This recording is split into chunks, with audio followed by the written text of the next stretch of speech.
로마서 5장 6절부터 11절입니다. 신약성경 245쪽입니다. 오늘 우리에게 주시는 생명의 말씀 같이 읽어봅니다. 시작. 우리가 아직 연약할 때 기약대로 그리스도께서 경건하지 않은 자를 위하여 죽으셨도다. 의인을 위하여 죽는 자가 쉽지 않고 선인을 위하여 용감히 죽는 자가 혹 있거니와 우리가 아직 죄인 되었을 때 그리스도께서 우리를 위하여 죽으심으로 하나님께서 우리에 대한 자기의 사랑을 확증하셨느니라. 그러면 이제 우리가 그의 피로 말미암아 의롭다 하심을 받았으니 더욱 그로 말미암아 진노하심에서 구원을 받을 것이니라. 곧 우리가 원수 되었을 때 그의 아들의 죽으심으로 말미암아 하나님과 화목하게 되었은즉 화목하게 된 자로서는 더욱 그의 살아나심으로 말미암아 구원을 받을 것이니라. 그뿐 아니라 이제 우리로 화목하게 하신 우리 주 예수 그리스도로 말미암아 하나님 안에서 또한 즐거워하느니라. 아멘. 저 사람이 참 철이 들었구나. 아이, 저 사람 이제 좀 철 좀 들었네. 그 기준이 뭐냐? 철 드는 기준이 뭘까요, 여러분?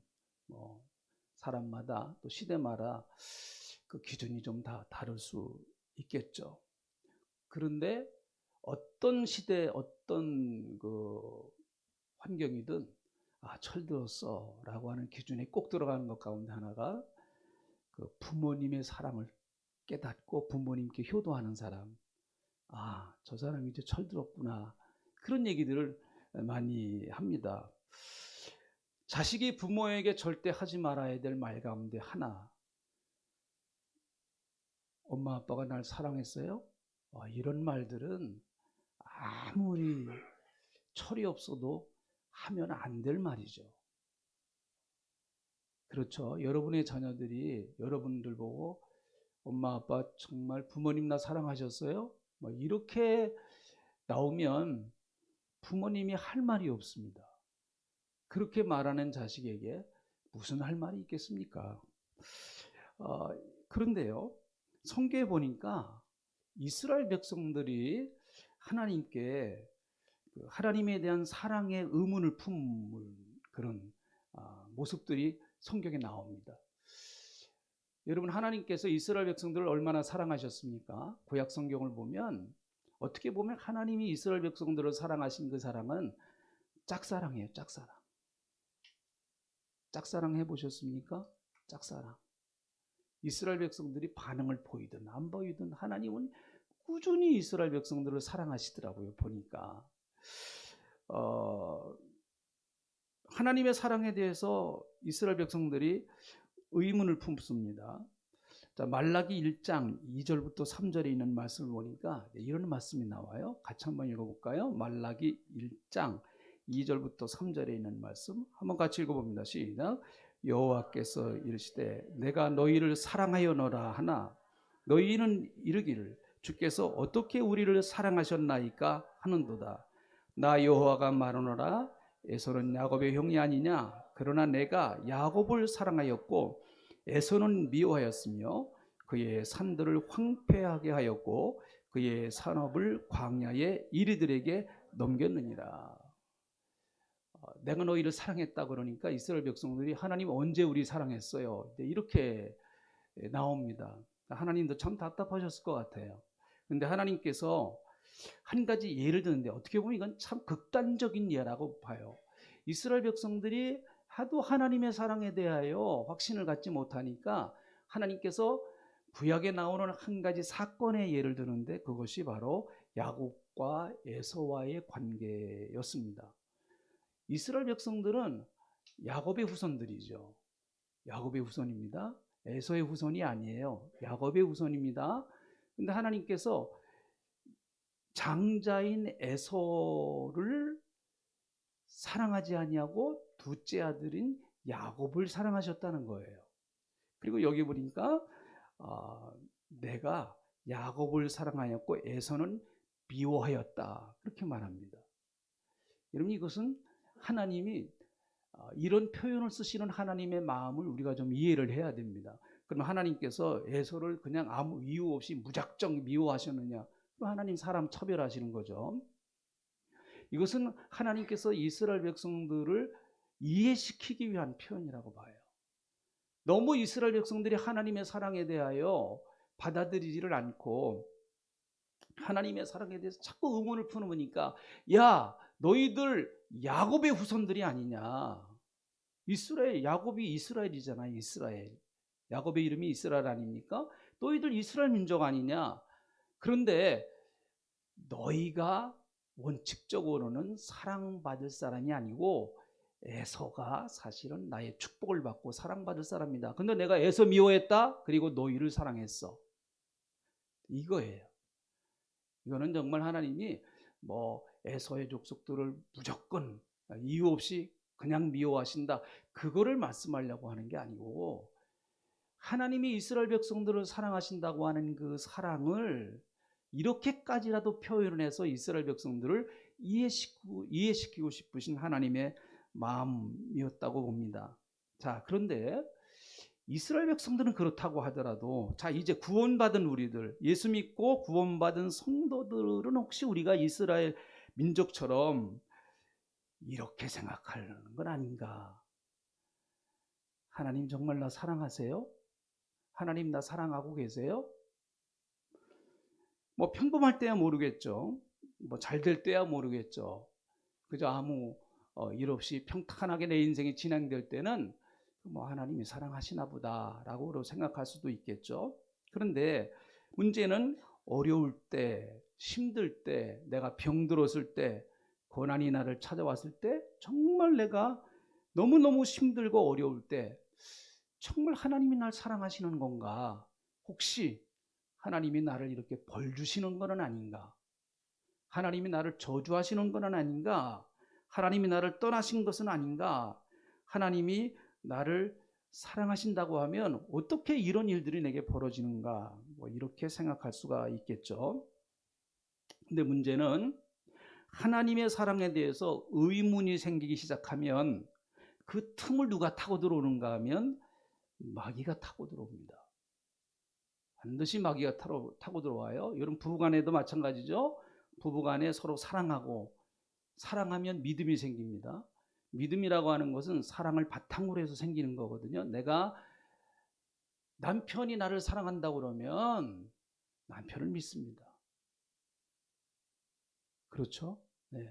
아내가 나를 사랑한다고 그러면 난 아내를 믿어요. 사랑이 있어야 믿음이 가능한 겁니다. 또 믿음이 있어야 사랑이 가능한 거고요. 이건 서로가 뗄래야 뗄 수 없는 그런 관계 아니겠습니까? 내가 하나님을 믿고 하나님이 날 사랑하신다고 하면 그 관계는 끊을 수 없는 아주 견고한 관계가 되는 것이죠. 그런데 하나님이 나를 사랑하신다고 하는 그 사랑에 대하여 의문을 품기 시작할 때, 또 의심이 생기기 시작할 때, 거기서 끝나는 것이 아니라 그 틈을 마귀가 타고 들어온다라고 하는 사실이죠. 그게 이제 문제가 생길 수밖에 없는 것입니다.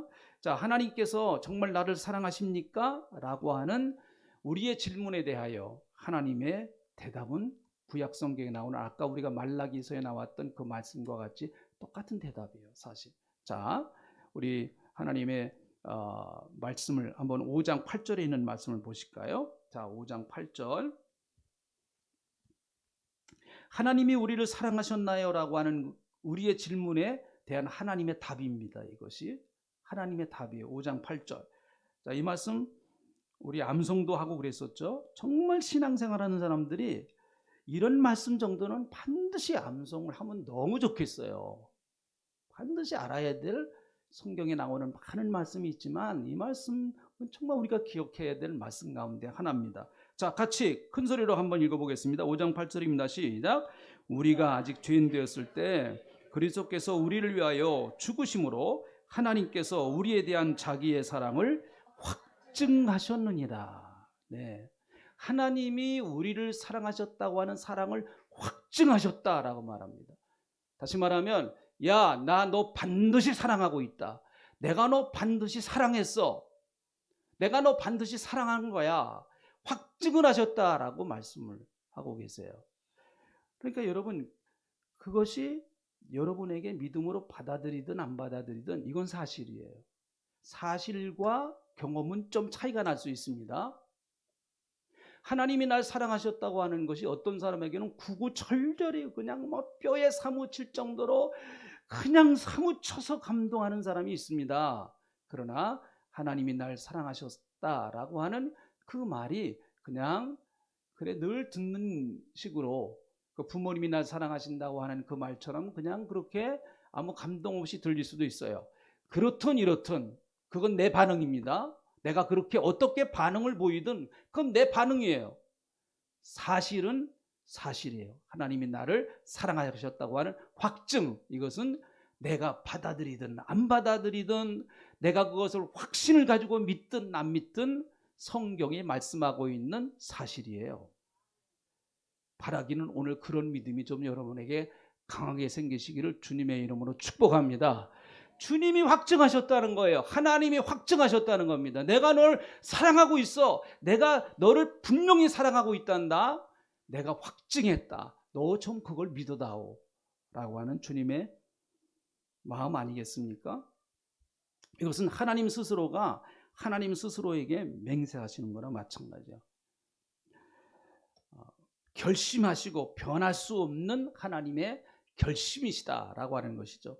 여러분, 하나님이 우리를 사랑하시는 그 사랑은 하나님 스스로도 안 바꾸세요. 하나님이 변하시질 않아요. 그 사랑의 결심을 하나님은 바꾸시지를 않습니다. 하나님이 날 사랑하시는 그 사랑은 여러분 안 바뀐다니까요. 안 바뀌어요. 하나님이 확증을 해놓으셨단 말이죠. 여기서 확증이라고 하는 헬라어는 휴니스테신이라고 하는 말, 그 헬라어인데 이런 의미가 있습니다. 드러내다, 보여주다, 이거예요. 하나님이 우리를 사랑하신 그 사랑을 드러내 주셨다는 거예요. 그리고 보여주셨다라고 하는 거예요. 확증이라는 말이.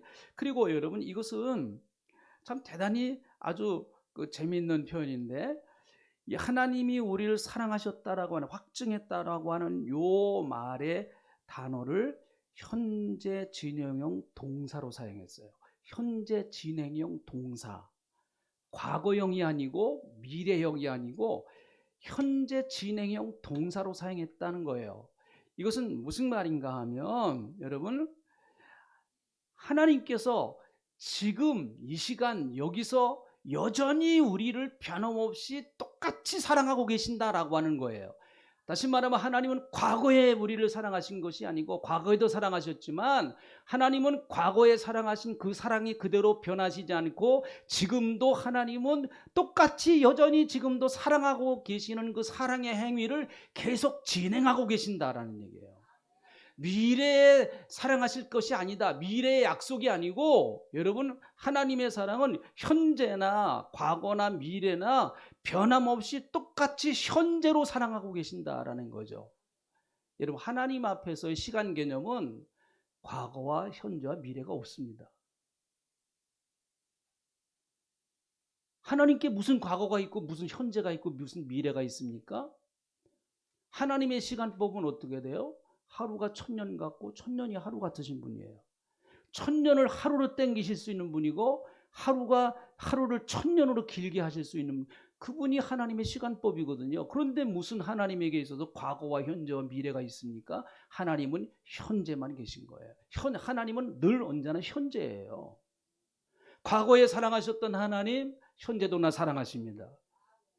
현재 사랑하시는 하나님, 미래도 날 사랑하실 거예요. 할렐루야. 그것이 하나님의 현재란 말이죠. 현재. 어떤 분들은 하나님은 과거에는 날 사랑하셨는데 과거에는 그렇게 나를 은혜를 많이 주시더니 요즘은 하나님이 좀 뜸하시네. 하나님이 뜸하신 거예요. 그래서 이 로마서 5장 8절에 있는 이 말씀을 조금 더 이렇게 우리가 잘 이해할 수 있도록 좀 쉽게 이렇게 좀 표현을 한다면 이렇게 할 수 있을 거예요. 우리가 아직 죄인 되었을 때에 그리스도께서 우리를 위하여 죽으심으로 하나님께서 우리에 대한 자기의 사랑을 나타내 계속 보여주고 계신다. 계속 보여주고 계신다. 야, 내가 널 사랑하고 있다. 내가 널 사랑하고 있다. 하나님은 그 일을 계속하고 계신다는 거예요. 여러분, 오늘 이 시간에, 예배 시간에 하나님이 나를 사랑하시는 걸 좀 아주 마음껏 느껴보는 시간 되시기를 주의 이름으로 축복합니다.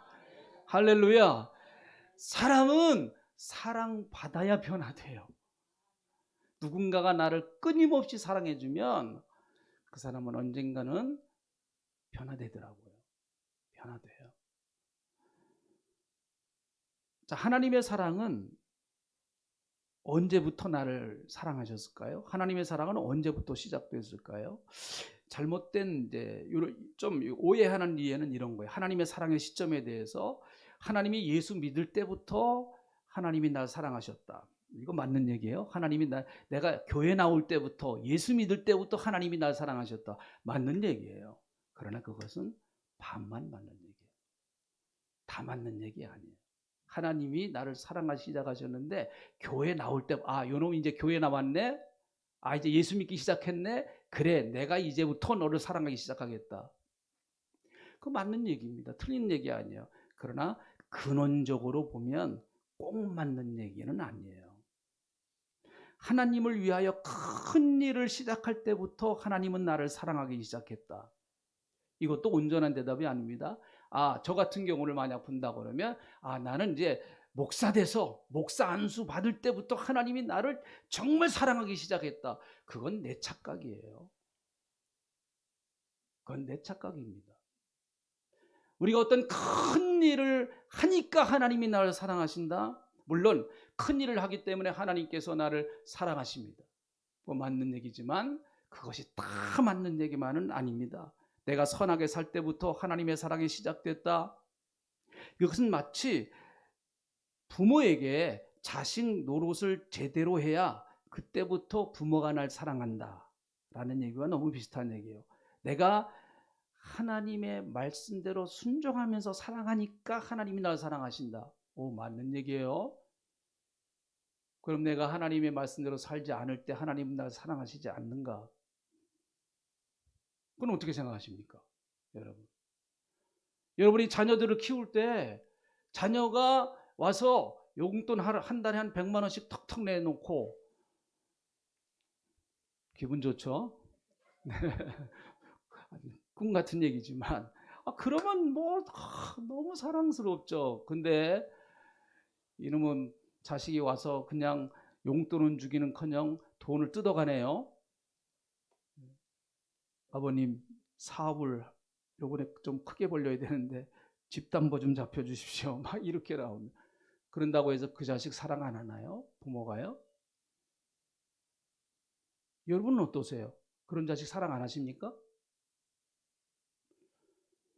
밉지만 사랑스러워요. 밉지만 이 자식 돈 뜯어가려고 왔구나. 그러지만은 부모의 사랑은 그래도 바뀌진 않습니다. 그것 때문에요. 자, 오늘 이 본문 말씀을 보면 하나님의 사랑이 언제 어떻게 시작되었는가 하는 것을 세 가지로 말하고 있습니다. 중요한 그 세 말씀을 하고 있어요. 그걸 좀 한번 좀 보려고 합니다. 자, 10절에 있는 말씀. 첫 번째, 하나님의 사랑은 언제도 우리를 사랑하셨는가? 10절. 자, 10절에 있는 말씀 다시 한번 읽어봅니다. 시작.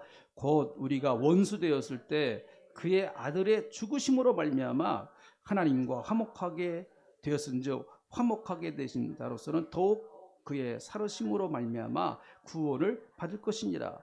여러분, 하나님이 우리를 언제 사랑하셨느냐? 하나님과 원수 되었을 때 사랑하셨다는 거예요. 이 원수 되었다고 하는 이 말은 사도 바울의 어떻게 보면 자기 생생한 간증이라고 봅니다. 바울은 철저하게 하나님이 보내신 예수 그리스도와 원수된 삶을 살았죠. 사도행전을 보면 우리가 잘 아는 대로 사도 바울은 예수 믿기 전에 정말 교회를 지독하게 박해하고 교회를 엄청나게 핍박했던 사람이었고 예수 믿는 사람을 막 잡아다가 감옥에다 쳐놓고 그랬습니다. 또 그뿐만 아니라 스데반을 죽이는 일에 앞장섰습니다. 정말 초대교회의 훌륭한 그 신앙인, 그리고 초대교회의 중요한 예루살렘 교회의 너무 기둥 같은 집사, 그 스데반을 죽이는 일에 그가 앞장섰던 사람이었습니다. 그리고 그뿐만 아니라 다메섹에 있는 예수 믿는 사람들 잡으러 갑니다. 그것도 자기가 자원해서 가죠. 사람들을 데리고 가서 예수 믿는 사람들 다 잡아가지고 오려고 할 때 거의 다메섹에 거의 다 달았을 때 갑자기 하늘에서 빛이 확 쏟아지더니 사울아 사울아 네가 어찌해서 나를 핍박하느냐. 주여 주님은 누구십니까? 나는 네가 핍박하는 예수다. 그렇게 말씀하세요. 원수 되었을 때 예수님이 찾아보셨어요. 그를 사랑하고 계셨어요. 우리도 마찬가지 아니겠습니까? 여러분, 우리도 예수 믿기 전에는 하나님과 원수되었던 그런 존재들이었습니다. 그래서 하나님을 부정하고 하나님을 거부하는 존재들이었습니다. 그러나 여러분, 예수 믿고 나서 보니까 뒤돌아서서 우리의 삶을 뒤돌아보니까 내가 예수 믿기 전에 도리어 예수 믿는 것을 거부하고 예수 믿는 사람 핍박하기도 하고 교회에 대하여 여러분 내가 핍박하기도 했는데 그때도 하나님은 여전히 나를 사랑하고 계셨었구나 하는 것을 예수 믿고 나서 믿음이 더 들어가니까 그걸 깨닫겠더라고요. 아멘 안 해도 어쩔 수 없어요. 저는 그렇게 믿으니까.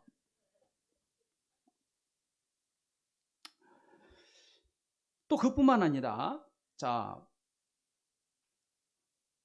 2절에 있는 말씀, 8절에 있는 말씀 우리가 아까 보았죠. 하나님의 사랑은 언제 계속되었는가? 우리가 아직 죄인 되었을 때 하나님의 사랑이 찾아왔다는 거예요. 죄인 되었을 때 하나님이 우리를 사랑하고 계셨다라고 하는 것이죠. 죄인 되었다라고 하는 얘기는 아담과 하와의 원죄를 물려받아서 하나님과 등지고 불순종하는 삶을 살았다는 것이죠. 바울은 로마서에서 그것을 죄의 종이다 이렇게 말합니다. 성경이 말하는 죄는 윤리적인 죄나 도덕적인 죄를 지은 사람만을 말하는 것이 아니고 예수 믿지 않는 그것이 원죄라고 말합니다. 그래서 하나님은 모든 사람이 죄인이다 이렇게 말씀하고 있는 것이죠. 우리가 우리를 볼 때는 여러분 인간적으로 보면 얘가 낫고 뭐 좀 못하고 그럴 수 있지만 하나님의 불꽃 같은 눈으로 보면 모두 다 죄인이에요. 죄인입니다. 어떻게 보면 인간은 다 하나님 앞에서 그런 죄인이거든요. 그런데 하나님은 그런 죄인일 때 하나님이 우리를 사랑하셨다라는 얘기예요. 죄인일 때.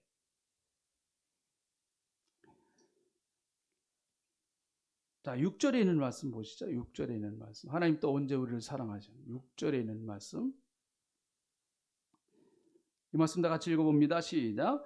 우리가 아직 연약할 때 기약대로 그리스도께서 경건하지 않은 자를 위하여 죽으셨도다. 네, 여러분 여기서 연약할 때라고 하는 이 말을 다른 말로는 미성숙할 때라고 그렇게 말해도 괜찮아요. 미성숙할 때. 그러니까 여러분 아직 예수 믿고 나서 아직 미성숙하단 말이에요. 연약해요. 아직 부족한 게 많아요. 구원받았지만 아직까지도 예수 믿는 사람의 모습이 제대로 잘 나오지 않습니다.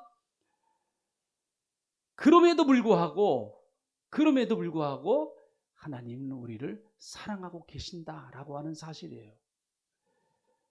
고린도 교회 성도들의 모습은 고린도전서 3장 1절에 있는 말씀, 바울이 이렇게 고린도 교회 성도들의 모습을 얘기합니다. 자, 같이 한번 읽어보시죠. 같이 읽어보세요. 시작. 형제들아, 내가 신령한 자들을 대함과 같이 너희에게 말할 수 없어서 육신에 속한 자 곧 그리스도 안에서 어린 아이들 대함과 같이 하노라. 이 고린도 교회가 아직 영적으로 미숙하고 영적으로 성장하지를 못했습니다. 어린아이 같아요. 늘 어린아이 같습니다. 그럼에도 불구하고 여러분 연약함에도 불구하고 아직 믿음이 연약해서 흔들리기도 하고 아직 믿음이 연약해서 제대로 믿음을 지키지도 못하고 하지만 여러분 그때에도 하나님의 사랑은 계속 진행되고 있다라고 하는 사실이에요. 우리는 다 그 과정을 거쳤어요. 신앙의 사춘기 과정도 거쳤습니다. 신앙의 사춘기 과정에 있는 분들은 이런 현상이 나타나요. 무조건 싫어요. 무조건 안 하겠다고 그래요. 무조건 나쁘다고 그래요. 우리 다 그렇게 연약한 존재들이고 교회가 여전히 부족한 것도 많고 저와 여러분도 부족한 것이 많고 예수 믿는 사람이 어떻게 저따위야? 예수 믿는 사람이 그런 모습이야? 그렇게 우리가 손가락질 당할 수도 있습니다. 우리 잘못하는 거죠. 그러나 하나님은 그럼에도 불구하고 교회를 사랑하세요. 자, 아멘 합시다. 아멘. 그럼에도 불구하고 하나님은 우리가 연약함에도 불구하고 여전히 우리를 사랑하고 계십니다. 기다리고 계세요. 우리가 더 성장하길 기다리고 계시고 우리의 믿음이 더 자라나길 기다리고 계시고, 여러분 사랑하지 않으면 절대 기다릴 수가 없습니다. 누군가를 여러분 사랑해 보세요. 끝까지 기다립니다. 내가 사랑하는 사람은 기다려줍니다. 부모가 자식을 사랑하기 때문에 자식이 자라나는 걸 기다려주는 거예요. 여러분 기다려줘요. 부족해도 기다려줍니다. 부족해도요. 하나님이 우리를 기다려주세요. 기다리시는 이유는 사랑하기 때문에 기다려주시는 거예요. 우리가 아직 연약할 때가 있었습니다. 우리의 믿음이 아직 부족할 때가 있었습니다. 아니, 지금도 우리는 여전히 부족한 것이 상당히 많죠. 하나님 보실 때. 그러나 그렇게 연약함에도 불구하고 하나님의 사랑은 계속되고 있습니다. 자, 아멘 하시죠. 할렐루야. 하나님의 사랑은 계속되고 있어요. 자, 그러면 하나님이 그렇게 사랑하신다고 하는 하나님의 증거는 무엇일까요? 자, 그 8절에 있는 말씀 한번 다시 봅니다. 우리가 아직 죄인 되었을 때 그리스도께서 우리를 위하여 죽으심으로 하나님께서 우리에 대한 자기의 사랑을 확증하셨다. 하나님이 내가 널 사랑한다라고 하는 사랑의 표현이 뭐냐? 예수 그리스도를 십자가에서 죽이신 것, 그것이 하나님이 나를 사랑하신 사랑의 표라는 것입니다. 자, 보세요. 여러분, 6절에 있는 말씀이나 8절에 있는 말씀이나 10절에 있는 말씀 중에서 공통적으로 들어간 단어가 있어요. 자, 6절에 있는 말씀 제가 쭉 읽어볼게요. 우리가 아직 죄인들 되었을 때 기약대로 그리스도께서 경건하지 않은 자를 위하여 죽으셨도다. 8절, 우리가 아직 죄인 됐을 때 그리스도께서 우리를 위하여 죽으심으로. 10절, 곧 우리가 원수 되었을 때 그의 아들의 죽으심으로 말미암아 뭐예요? 죽었다는 거예요. 누가 죽었다는 거예요? 예수님이 죽었다는 거예요. 그리스도께서 죽으셨다. 하나님이 우리를 사랑하시는 증거와 확증이 바로 이것이다 라고 말씀하시는 것이죠.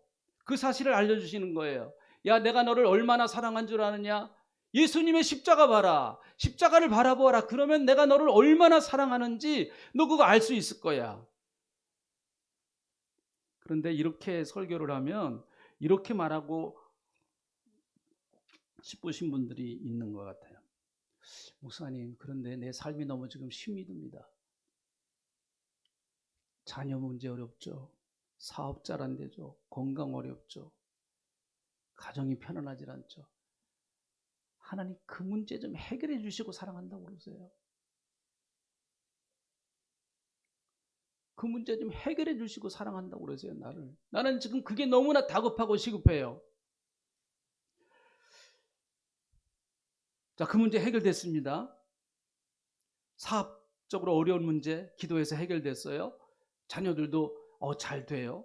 건강도 많이 회복됐어요. 심각한 가정도 편안하게 됐습니다. 자, 하나님 사랑하셨어요. 맞는 얘기입니다. 그러나 여러분, 예수 믿는 사람들이 거기서만 머물면은 그건 가변적인 거예요. 하나님이 그렇게 해결해 주세요. 좀 믿습니다. 그렇게. 여러분 어려워하는 문제 하나님이 해결하실 줄로 믿습니다.